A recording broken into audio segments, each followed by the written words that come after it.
High বন্ধুরা, এই দেখো তোমাদের সামনে নিয়ে এসেছি চিংড়ি মাছ। তো আমি এখানে 200 গ্রাম চিংড়ি মাছ, দেখো এখানে আছে 200 গ্রাম চিংড়ি মাছ। আমি এটা সুন্দর করে কেটে বেছে নিয়েছি, নিয়ে এই যে এরকম লেজের দিকটা একটু রেখে দিয়েছি।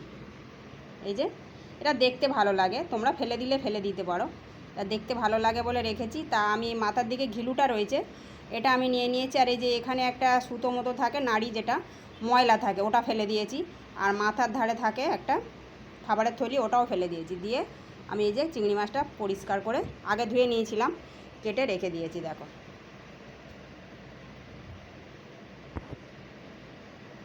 তো এখানে আছে 200 গ্রাম চিংড়ি মাছ, আর চিংড়ি মাছটা রান্না করব। দেখো এই যে কচুর ডাঁটা, তা এটা একটা দারুণ রেসিপি, তোমরা একবার বানিয়ে দেখো আমার মতো করে। তো আমি এই যে দেখো কচুর ডাঁটার এই যে গোল গোল ডাঁটাগুলো নিয়ে নিয়েছি। এই যে দেখো মাঝখানে এই যে যে চেলা আছে, এই যে ডাঁটাটা, এটা কিন্তু আমি নেব না। এই যে ধরো এই কচুর ডাঁটার মধ্যে এই যে মাঝখানে যে এই যে শক্ত ডাঁটা, এইগুলো কিন্তু নেব। এগুলো নিলে কি হয়, ঘেঁটে যায় না, গোটা গোটা থাকে, ওই জন্য এইগুলো নিয়ে নেব। আর এই যে দেখো এগুলো নেব না, এগুলো অন্য একটা রেসিপি বানাবো। তো এই যে এরকম গোল গোল ডাঁটাগুলো আমি নিয়ে নিয়েছি, দেখতেই পাচ্ছি। এই দেখো এই যে কালকে কাটা ছিল, ওই জন্য এরকম শুকিয়ে গেছে। এটা হচ্ছে শোলা কচুর ডাঁটা। তো এখন আমি এগুলো ছাড়িয়ে পরিষ্কার করে নেব। তো চলো। তো এই দেখো এখানে জল বসিয়ে দিয়েছিলাম, দিয়ে কচুর ডাঁটা কাটতে কাটতে আর কি জলটা ফুটে গেছে। তো এখন এই জলের মধ্যে দিয়ে দেব লবণ। জলের মধ্যে বেশ কিছুটা লবণ দিয়ে দিলাম, দিয়ে এখন কচুর ডাঁটাগুলো দিয়ে দেব। তো এই দেখো কচুর ডাঁটাগুলো আমি এরকম গোল গোল কচুর ডাঁটাগুলো এরকম এই যে খোসা ছাড়িয়ে ধুয়ে পরিষ্কার করে নিয়েছি। এ দেখো, দেখতেই পাচ্ছ, দেখো। তো এই দেখো এগুলো এখন আমি এই লবণ জলের মধ্যে দিয়ে দেব। এগুলো কিন্তু খুব ঘেঁটে যাওয়া পর্যন্ত সেদ্ধ করব না, কচুর ডাঁটার একটা কষ আছে, তা ওইটা একটু বার হয়ে যাওয়া পর্যন্ত একটু সেদ্ধ করে নেব, খুব ঘাঁটবে না এটা। তো এখন একটা আমি ঢাকা দিয়ে দেবো। তো এই দেখো কচুর ডাঁটাটা আমার ভাপানো হয়ে গেছে। কচুর ডাঁটাটা কিন্তু খুব গলে যায়নি, এরকম গোটা গোটা থাকতেই আমি নামিয়ে নেব। দেখো মোটামুটি একটু সেদ্ধ হয়ে গেছে, গলে যায়নি। এটা এখন আমি নামিয়ে জলটা ভালো করে ঝারিয়ে নেব।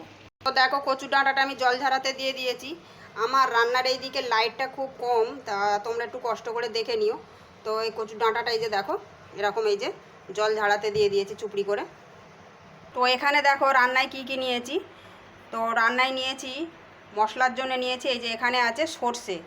তো সর্ষে আমি কাঁচা লঙ্কা লবণ দিয়ে ভালো করে, কাঁচা লঙ্কা নয়, লঙ্কাগুলো আমি অনেকটা লঙ্কা ছিল তো পেকে গেছে, তো অনেক কদিন হয়ে গেছে পেকে গেছে, ওই পাকা লঙ্কাগুলোই আমি দিয়ে দিয়েছি। লঙ্কা আর লবণ দিয়ে সর্ষেটা ভালো করে মিহি করে পেস্ট করে রেখেছি। তোমাদের কাঁচা লঙ্কা থাকলে তোমরা কাঁচা লঙ্কাই দেবে। আর এখানে আছে রসুন, মিহি করে রসুন বাটা। এখানে কিন্তু আদার ব্যবহার হবে না, শুধু রসুন। তো এখানে আছে রসুন, চিংড়ি মাছ তো আছেই। আর এখানে আছে দেখো, এটা তো বুঝতেই পারছো, নারকেল। তো এই দেখো নারকেলটা আমি মিহি করে পেস্ট করে রেখেছি। এটা তো নারকেলটা দেখেই তোমরা বুঝতে পারছো খুব ঝুনো নয়, তো একটু কচি আছে। এটা মিহি করে একদম পেস্ট করে রেখে দিয়েছি, পেস্ট বানিয়ে রেখে দিয়েছি। তো এই দেখো এরকম একদম ক্রিমের মতো হয়ে গেছে পুরো। এটা আমি একটা মিহি পেস্ট বানিয়ে রেখে দিয়েছি। আর এখানে আছে পেঁয়াজ কুচি করে রেখে দিয়েছি, দুটো মাঝারি সাইজের পেঁয়াজ, এক বাটি হয়েছে, এটা আমি কেটে রেখে দিয়েছি কুচি করে। আর এখানে আছে হলুদের গুঁড়ো, কাশ্মীরি লঙ্কার গুঁড়ো আর জিরের গুঁড়ো। আর বললাম যে লঙ্কা পেকে গেছে, তো এই দেখো। তো এই এখন আমি এই কটা চেরা কাঁচা লঙ্কা রেখে দিয়েছি, আর সর্ষের মধ্যেই তো 5-6টা লঙ্কা ছিল, আর এখানেও 5-6টা লঙ্কা নিয়েছি। তোমরা তোমাদের ঝাল অনুযায়ী দেবে, কাঁচা লঙ্কা থাকলে কাঁচা লঙ্কাই দেবে। তো এখন চলো, তেল লবণ তো আছেই। তো এই দেখো গ্যাস জ্বালিয়ে দিয়েছি, তো কড়া বসিয়ে দিয়েছি, দিয়ে আর এখন দিয়ে দেবো অল্প করে সর্ষের তেল, দিয়ে চিংড়ি মাছটা আগে ভেজে নেব। তা অল্প সর্ষের তেল দিয়ে তেলটা একটু গরম হতে দেব। তো এখন দেখো তেলটা গরম হয়ে গেছে, দিয়ে দেবো একটু লবণ,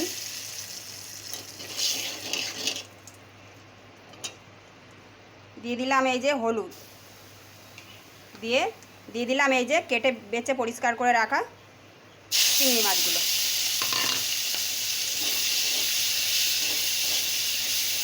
চিংড়ি মাছগুলো একটু মাঝারি করে ভেজে নেব। তো এই দেখো চিংড়ি মাছগুলো এখন আমার ভাজা হয়ে গেছে। তো এই যে চিংড়ি মাছের মাথায় ঘিলুটা ছিল, ওই জন্য এতটা তেল মানে এরকম তেল তেলে হয়েছে। তো এটা এখন আমি তুলে নেব। তো চিংড়ি মাছ ভাজা তেলের মধ্যেই দিয়ে দেবো আর একটু সর্ষের তেল, আর একটু সর্ষের তেল দিয়ে দিলাম। এখানে চিংড়ি মাছের ঘিলু ছিল বলে এই যে গাঁজা গাঁজা হয়ে আছে, কোনো অসুবিধা নেই। তো তেলটা দেখো গরম হয়ে গেছে। এখন দিয়ে দেব কুচিয়ে রাখা 1 বাটি পেঁয়াজ, দুটো মাঝারি সাইজের পেঁয়াজ। পেঁয়াজটা এখন দিয়ে দিলাম। পেঁয়াজটা দিয়ে একটু লাল লাল করে ভেজে নেব।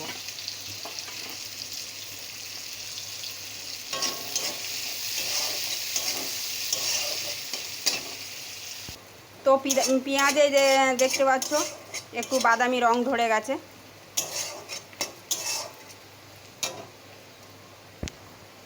দেখো একটু বাদামি রং ধরে গেছে। এখন দিয়ে দেব রসুন বাটা,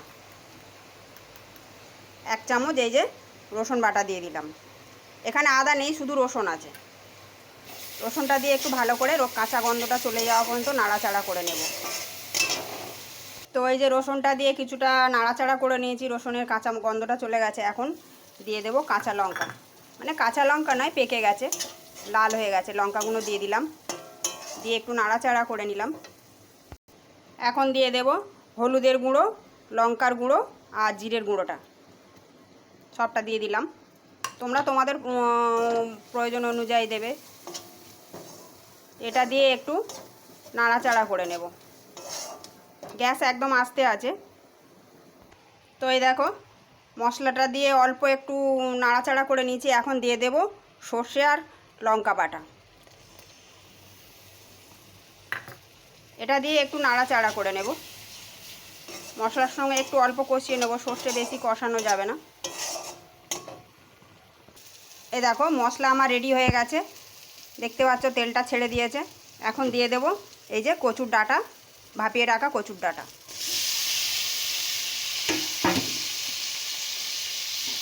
দিয়ে মশলার সঙ্গে এটা ভালো করে মিশিয়ে নেব।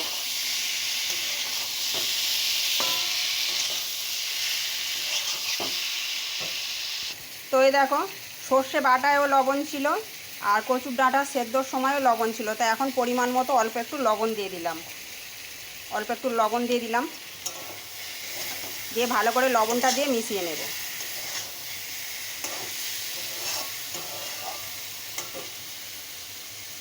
দিয়ে দেব ভেজে রাখা চিংড়ি মাছ।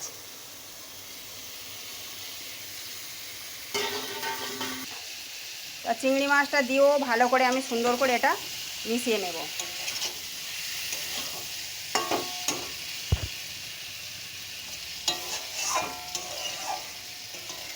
এটা একটু হালকা হাতে নাড়তে হবে, নাহলে কচু ডাঁটাগুলো পুরো গলে যাবে।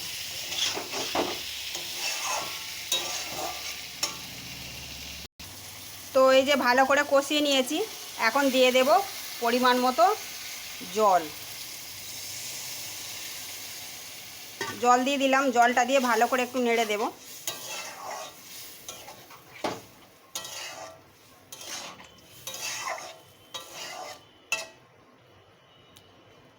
তোমরা যেরকম ঝোল রাখতে চাও সেরকম জল দেবে, তা আমি খুব ঝোল রাখবো না।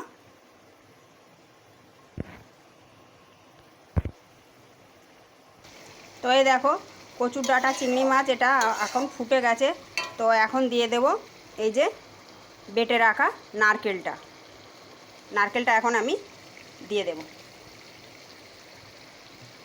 দিয়ে এটা ভালো করে মিশিয়ে দেব।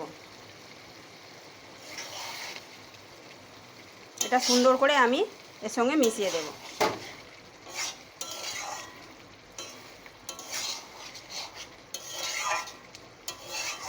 এটা হালকা হাতেই মিশিয়ে দেব, না হলে ডাঁটাগুলো সব ঘেটে যাবে।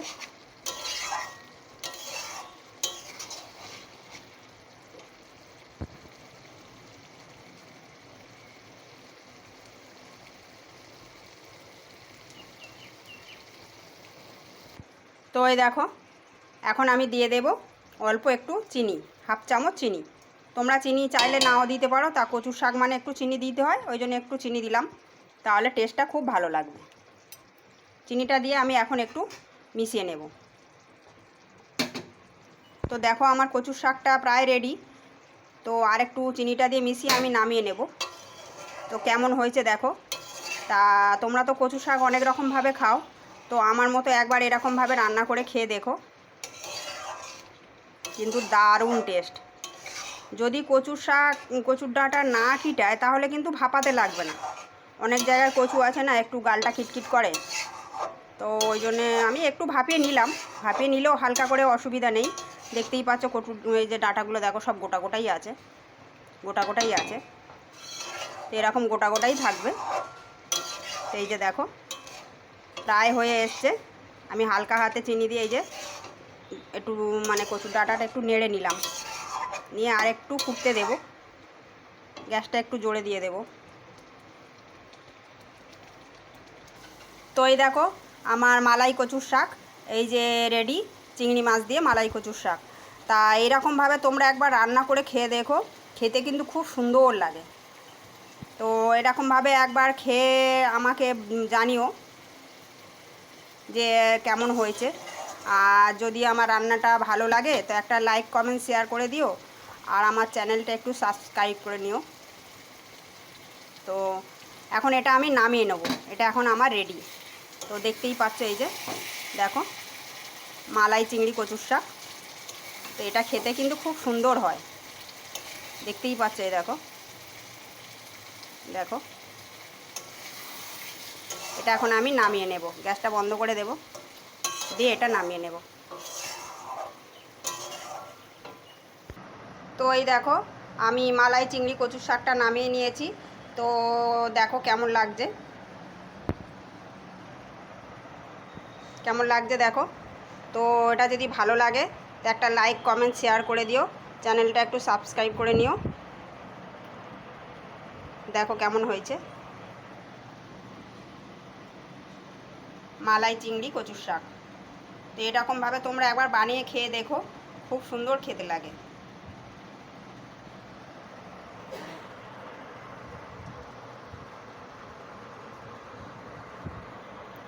তো টাটা বন্ধুরা।